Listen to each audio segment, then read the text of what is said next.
Channel भारतीय विचार। अभी इस वीक में बहुत सारे आईपीओ ओपन हुए हैं, बहुत सारे लिस्ट भी हो रहे हैं, ऑन गोइंग भी है। और कल 10 मई से 4 आईपीओ ओपन होने जा रहे हैं। चारों एसएमई आईपीओ हैं, 2 बीएसई एसएमई है और 2 एनएसई एसएमई है। ये चारों आईपीओ कल से ओपन होने जा रहे हैं। कुछ आईपीओ कल क्लोज भी होंगे, यहाँ पर देख सकते हैं। और कल एक आईपीओ की लिस्टिंग भी होने वाली है। तो यहाँ पर लगातार आईपीओ आ रहे हैं, कुछ ऑनगोइंग है, कुछ अपकमिंग है। तो आईपीओ की अभी भरमार लगी हुई है। आईपीओ से लोगों को पैसा कमाने में बहुत ही ज्यादा इंटरेस्ट होती है, क्योंकि बहुत ही कम समय में लगभग दोगुना भी रिटर्न्स मिल जाता है। 30-40%, 50% तो खास करके एसएमई आईपीओ में लिस्टिंग गेट मिल ही जाता है। कभी कभी तो दोगुना का भी रिटर्न्स मिल जाता है, तिगुना का भी रिटर्न्स मिल जाता है, अगर बिजनेस फाइनेंशियली अच्छा होता है कंपनी का। तो यहाँ पर लगातार देख सकते हैं ऑनगोइंग एंड अपकमिंग आईपीओ है।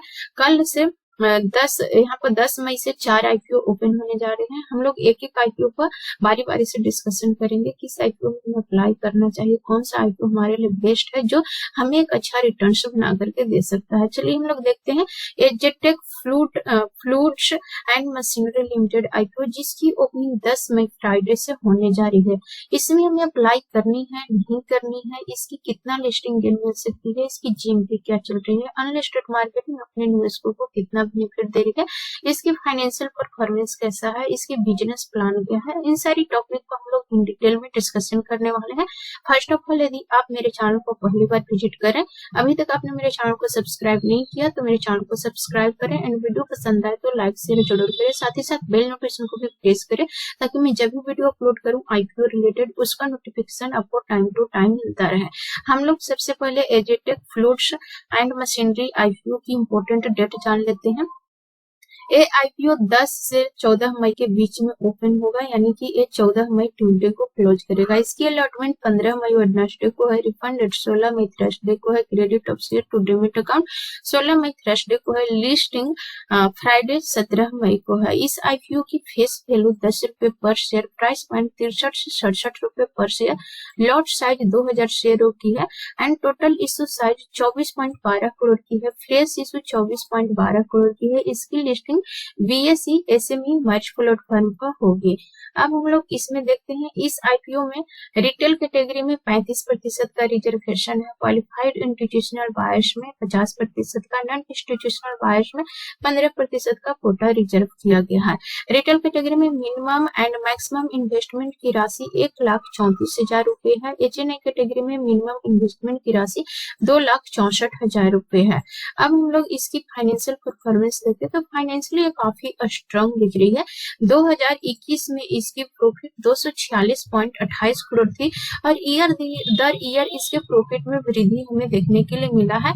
और 2023 में 31 दिसंबर तक इसकी प्रॉफिट 450.74 गुना हो गया है। रेवेन्यू 2021 में इसकी रेवेन्यू 3467.75 लाख थी, जो कि ईयर दर ईयर बढ़ता हुआ दिख रहा है। यहाँ पर देखेंगे तो 31 मार्च तक इसमें रेवेन्यू 52.97 लाख थी, लेकिन यहाँ पर 9 महीने में इसकी रेवेन्यू में थोड़ा सा कमी नजर आई है। बहुत ज्यादा ड्रॉ डाउन नहीं हुआ, थोड़ा सा ड्रॉ डाउन हुआ है, और 5182.38 लाख पर है।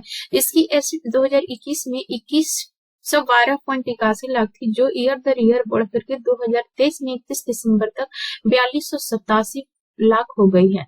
इसकी नेटवर्थ 2021 में 958.92 लाख थी, जो कि 2023 में 31 दिसंबर तक बढ़ करके 1986.34 लाख हो गई है। रिजर्व एंड सरप्लस 2021 में 957.92 लाख थी, जो कि 2023 में, यहाँ पर देखेंगे तो 22 में भी बढ़ा एंड 23 में भी बढ़ा। 31 मार्च तक 1335.60 लाख थी, लेकिन वह 9 महीने के अंदर इसके रिजर्व एंड सरप्लस में थोड़ा सा कमी नजर आई है, 986.34 लाख रहा। टोटल ड्रॉइंग 2021 में 514.34 लाख थी, जो कि यहाँ पर थोड़ा सा ग्रोथ देखने के लिए मिला, 565.95 लाख 23 में 31 दिसंबर तक हुआ है।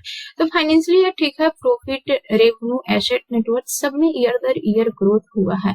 इसकी ROE 25.60% है, ROC 25.38% है, रिटर्न ऑफ नेटवर्थ 22.69% है, पैट मार्जिन 8.85% है, डेप्ट पर इक्विटी 0.28 है, एंड पीई प्री आईपीओ 20.47 है, पोस्ट आईपीओ 15.16 है। तो फाइनेंशियली ये ठीक ही दिख रही है। एंड इसकी बिजनेस की हम लोग बात करें तो 2010 में इसकी स्थापना हुई थी इस आईपीओ की, इस कंपनी की Aztec fluids and machinery limited IPO की 2010 में इसकी स्थापना हुई थी।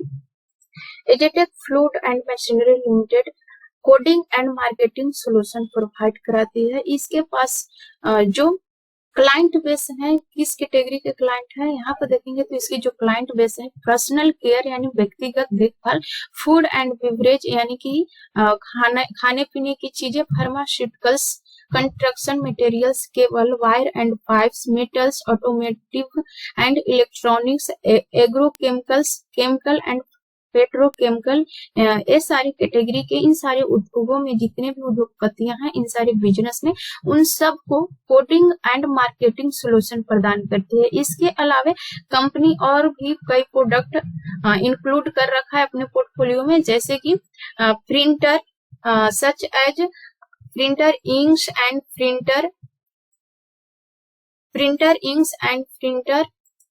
printer such as continuation inkjet printer, thermal transfer over printer, drop on demand printer, NIG printer and laser printer inks and printer consumable items इत्यादि, जैसे कि makeup and cleaning solvent service प्रदान करती है। इसके पास और भी कई तरीके की कस्टमर हैं, जैसे कि जो लोग प्लाई बनाते हैं उनके लिए एक प्लाई बनाने वाले के लिए एक प्रिंटर सर्विस प्रदान करती है। जैसे कि प्लाई को जो छपा हुआ आता है तो उस कैटेगरी का भी, प्लाई वाले कैटेगरी में भी लोगो लगाने के लिए price, brand, size, barcode, promotional codes, meter marks, special marks इत्यादि, ये सारी चीजें लगाने के लिए भी इसके पास ग्राहक आते हैं। तो इसके पास एक बड़ा पोर्टफोलियो रेंज है जो अपने कस्टमरों को सर्विस प्रदान करती है। कई कैटेगरी के इसके पास कस्टमर है। कौन कौन कस्टमर है इसने तो हाईलाइट नहीं किया अपने क्लाइंट को, लेकिन किस बेस के क्लाइंट है इसने हाईलाइट किया है।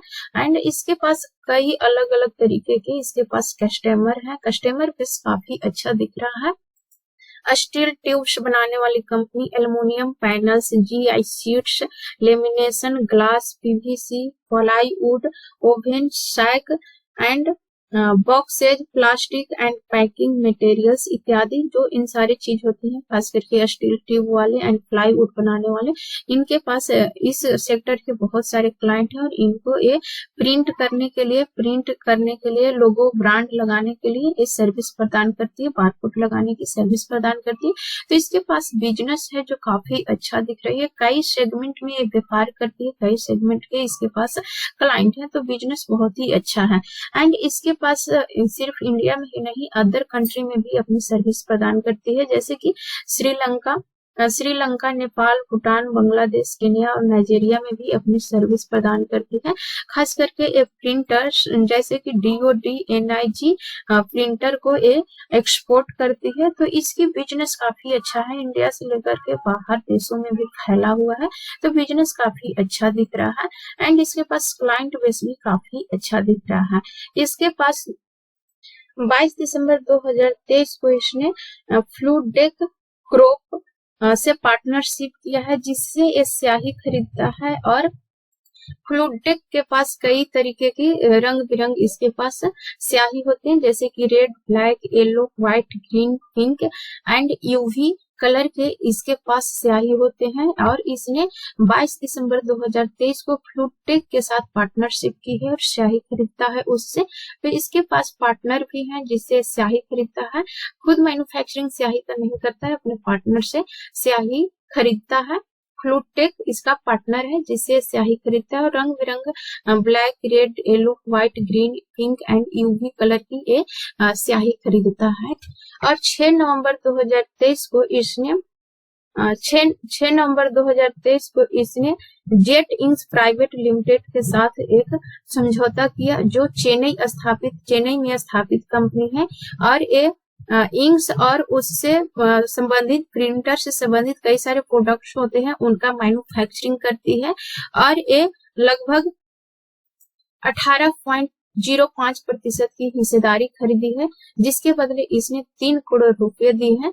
तो इसके पास अभी इस सेक्टर का, इस कंपनी का, Jet Ink private limited company का 18.5% का हिस्सेदारी है एंड शेष हिस्सेदारी 81.95% जो अदर इसके शेयर धारक हैं उनसे भी बातचीत हो गई है और एक पूरी तरीके से 100% की हिस्सेदारी खरीदने वाला है। अभी इस पर बातचीत हुआ है और एक पूरी तरीके से इसकी सब्सिडरी कंपनी बन जाएगी, Jet Ink private limited company इसकी पूरी तरीके से सब्सिडरी कंपनी बन जाएगी। जब इसके पास पूरी हिस्सेदारी आएगी तो इसने खरीद पर बातचीत कर ली है और 81.95% की शेष जो इक्विटी शेयर धारक हैं इसके, तो उन सारे लोगों से बातचीत हो गई है और एक पूरी तरीके से इसकी सब्सिडरी कंपनी बन जाएगी।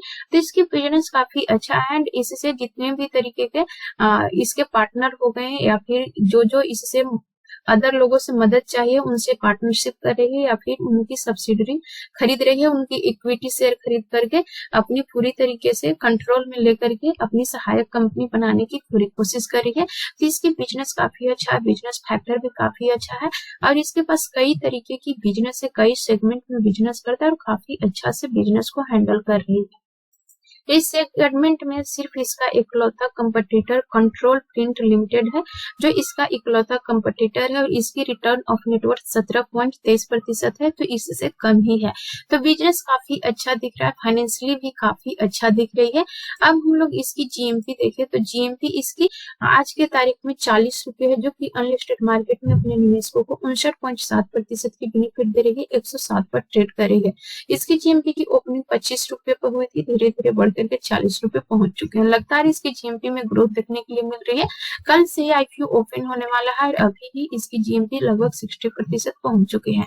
जैसे जैसे इसका डिमांड बढ़ेगा इस आईपीओ की जीएमपी बढ़ते जाएंगे, क्योंकि बिजनेस अच्छा है, फाइनेंशियली अच्छा है, इसके पास क्लाइंट बेस भी काफी अच्छा है और धीरे धीरे ये अपनी सहायक कंपनियों की हिस्सेदारी खरीदते जा रही है। तो बिजनेस काफी स्मार्टली हैंडल कर रही है, बिजनेस में कोई दिक्कत नहीं है, फाइनेंशियली कोई दिक्कत नहीं है, जीएमपी पे लगातार ग्रो कर रहे हैं। बाकी निवेश करने या न करने का डिसीजन आपका होना चाहिए। शेयर मार्केट में निवेश करना जोखिम भरा होता है, इसलिए निवेश करने से पहले अपने फाइनेंशियल एडवाइजर से एडवाइस जरूर लें, इसके बाद ही निवेश करने या न करने का डिसीजन बनाएं। आई थिंक ये सारे पॉइंट्स आपको क्लियरली समझ पा रहे होंगे। समझ में आ रही है तो मेरे वीडियो को लाइक शेयर जरूर करें एंड अभी तक आपने मेरे चैनल को सब्सक्राइब नहीं किया तो मेरे चैनल को सब्सक्राइब करें। So thanks for watching this video till and. जय हिंद।